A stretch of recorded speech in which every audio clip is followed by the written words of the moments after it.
Bonjour, mon nom est Yannicka Haché de Yannicka Design. Je fais cette vidéo pour vous montrer la base de comment piquer main libre la courte pointe papillon dont vous avez acheté le patron.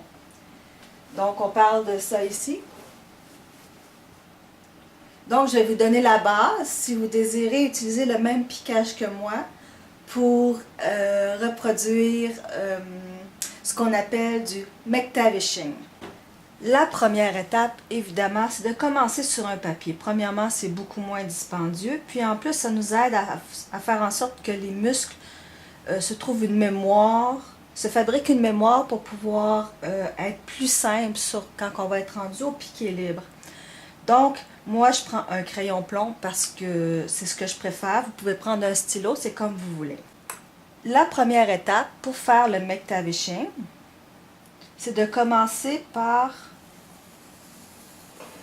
plus ou moins un S. On retourne au point. On retourne à l'autre point. Et on retourne à l'autre point. Vous n'avez pas besoin de vous inquiéter par rapport à la distance. Personnellement, je préfère que ce soit différent. Il y en a qui préfèrent que ce soit vraiment plus égal. Moi, je trouve que c'est beaucoup plus organique, puis surtout moins compliqué de faire ça différemment. À partir d'ici, je fais un autre S. Pareil. Et je reviens. Donc là, vous voyez, j'ai deux S. À partir d'ici, on peut arriver, faire un autre ici, arriver à la moitié, faire un autre S, et ainsi de suite.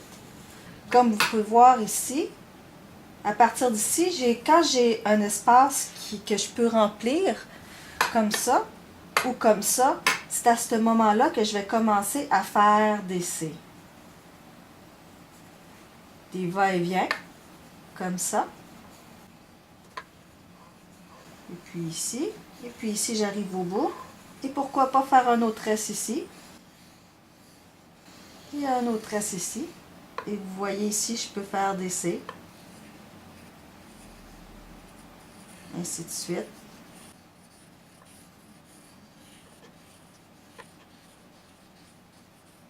Et voilà, jusqu'à ce que je me retrouve au point ici. Ou à partir d'ici, je décide qu'est-ce que je veux faire de plus, comme ça, et puis rajouter des C. C'est extrêmement facile de remplir beaucoup d'espace en peu de temps. Donc, ce que je vous recommande, c'est de dessiner, dessiner, dessiner. Quand vous dessinez, vous pouvez décider d'y aller un peu plus petit, de façon à dépenser moins de feuilles. Mais par exemple, sur la courte pointe, il faut vraiment que ce soit fait quand même assez gros, de façon à ce que ce soit pas trop rigide, que la courte pointe ne devienne pas trop rigide, puis que ça ne vous prenne pas 3 mois piquer cette courte pointe-là. Après avoir pratiqué sur papier, c'est maintenant le temps de se pratiquer sur une sandwich de pratique. Moi, je vous conseille d'utiliser des tissus que vous pouvez avoir pour 2,99 $ pendant les ventes. Je veux dire, ça ne vaut vraiment pas la peine d'utiliser vos tissus de qualité que vous adorez pour la pratique. Ce que j'ai fait, c'est que j'ai fait une sandwich exactement de la même façon que je vais faire pour ma courte pointe. J'ai piqué pour pouvoir tenir en place. Parfois, j'utilise aussi de la colle 505 qui tient de façon temporaire les différentes couches, mais étant donné que ici c'est petit, ben, je les laisse comme ça. Une des choses importantes quand on fait du piquage libre, c'est de relaxer. Il faut vraiment être relax. Je sais que moi, personnellement, j'ai toujours les tendances à avoir les épaules au niveau des oreilles. Mais c'est important de descendre ses épaules, être relax, respirer profondément, peut-être mettre de la musique ou encore prendre un verre de vin, mais seulement un. Il ne faut pas se rentrer une aiguille dans le doigt. Puis aussi, il faut dire que c'est juste une pratique, ça n'a pas besoin d'être parfait. J'ai un de mes professeurs préférés, qui est Angela Walter, qui dit tout le temps que « close enough is good enough ». Si ça marche à peu près, c'est bien correct. Donc, on va commencer à piquer. J'essaie d'aller chercher mon fil du dessous, qui est très court. Et voilà. Et je repique.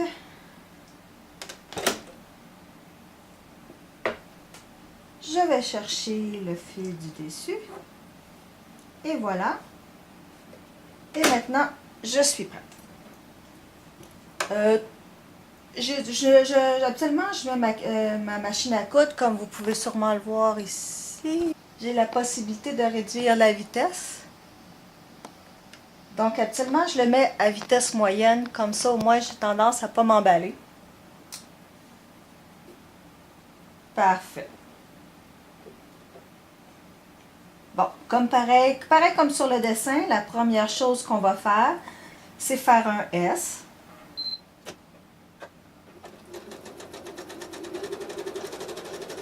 Et ensuite, on revient au niveau où on est parti, on repart. Et voilà. Donc ici, j'ai fait mon premier S. Parfois, je tourne pour m'aligner autrement. Sinon, je peux rester droite puis seulement partir sur le côté. Ça, c'est vraiment une question de ce qu'on préfère personnellement. Et puis, je vais faire un autre S ici.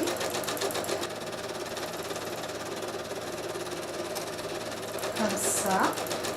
Et puis, pourquoi pas partir un autre S ici? Des fois, si je les fais un peu large, je reviens dans le milieu. Et je redescends. Je vais faire un autre S. Pourquoi pas dans ce sens-là ici? Ça, il n'y a vraiment pas de règle à suivre. C'est vraiment vous y allez comme vous avez envie.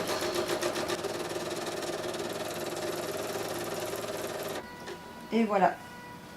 Je suis au point ici, où j'ai un espace ici. Ben, la chose que je peux faire, c'est remplir cet espace-là avec des C.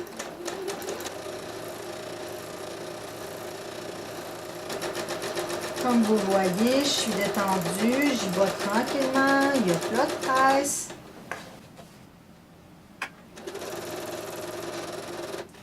Plus les C sont longs, plus c'est difficile de les garder les plus courts possibles.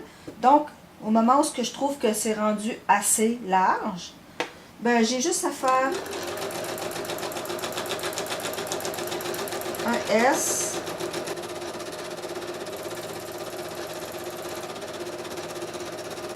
Et voilà. Donc, je peux arriver, continuer ici.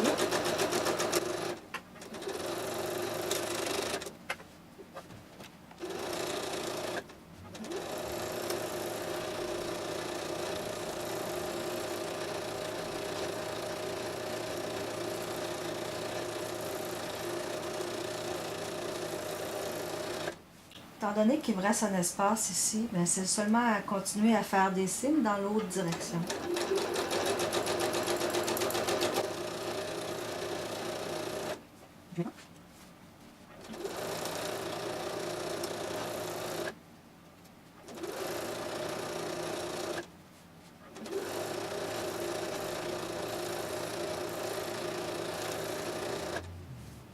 Comme vous pouvez le voir ici, c'est loin d'être parfait.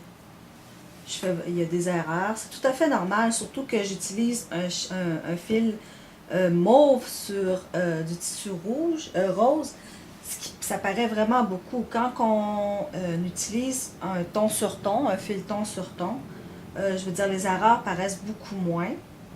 Puis en plus, de toute façon, il n'y a rien vraiment de parfait. Moi, ça fait des années que je fais du piqué libre, puis encore, c'est comme ça. Donc, il ne faut vraiment pas vous décourager. Une fois que la courte pointe va être piquée au complet, il n'y a pas personne qui va voir les erreurs, sauf vous, puis il ne faut pas les montrer. Donc, comme je vous disais, good enough is, close enough is good enough. Vous voyez ici, je peux commencer à voyager. Si j'ai envie de changer d'endroit, je peux voyager sur les fils qui ont déjà, sur les piqûres qui ont déjà été faites.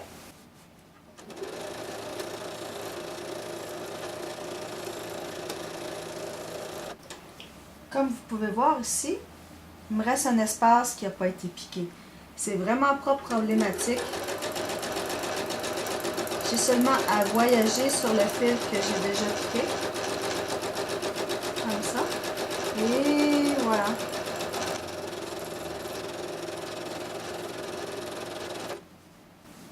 Le fait que ce soit différent donne une texture vraiment intéressante au piquage.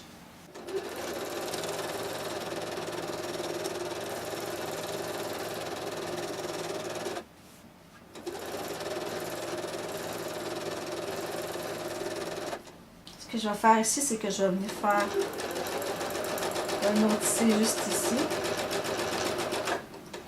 Je vais suivre le piqué qui est déjà fait ici. Et puis je vais continuer ici.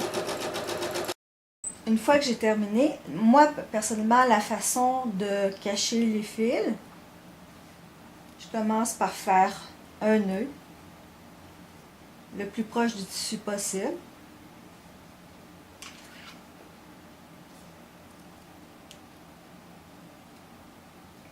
Ensuite, je prends une aiguille.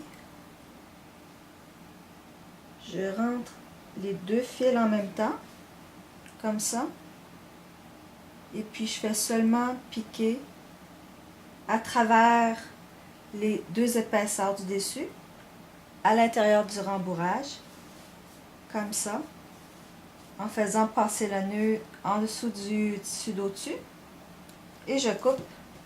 Et voilà, il n'y a plus de fil.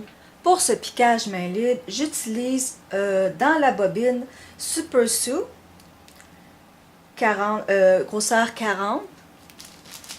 Et pour le piquage du dessus, j'utilise le Super Bee.